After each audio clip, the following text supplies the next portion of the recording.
যুক্তরাষ্ট্রের ক্যালিফোর্নিয়ায় লেমুর শহরে মার্কিন নৌবাহিনীর একটি অত্যাধুনিক F-35C যুদ্ধবিমান বিধ্বস্ত হয়েছে। স্থানীয় সময় ৩০ জুলাই সন্ধ্যা ৬টা ৩০ মিনিটে লেমুর নেভাল এয়ার স্টেশনের পাশে একটি বিস্তীর্ণ কৃষি জমিতে এ দুর্ঘটনা ঘটে। নৌবাহিনী জানিয়েছে পাইলট সময় মতো ইজেক্ট করতে সক্ষম হন, ফলে কোনো প্রাণহানি বা বড় ধরনের ক্ষয়ক্ষতির ঘটনা ঘটেনি।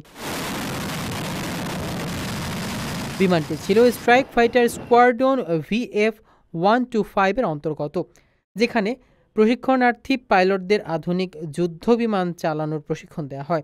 বিধ্বস্ত বিমানের পাইলটও একজন প্রশিক্ষণার্থী ছিলেন। সামাজিক যোগাযোগ মাধ্যমে ছড়িয়ে পড়া ভিডিওতে দেখা যায় আগুনে ঘেরা বিমানটি থেকে ঘন ধোঁয়া আকাশে ছড়িয়ে পড়ছে।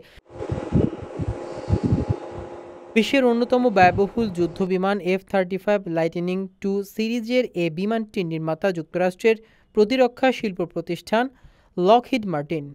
এক আসনের এই স্টেলথ ফাইটার জেটের মূল্য প্রায় $100 মিলিয়ন। বিমান বিধ্বস্তের কারণ এখনও জানা যায়নি। ঘটনাটির তদন্তে ইতোমধ্যে একটি টিম গঠন করেছে মার্কিন নৌবাহিনী। তারা দুর্ঘটনার সম্ভাব্য কারণ অনুসন্ধানে কাজ শুরু করেছে।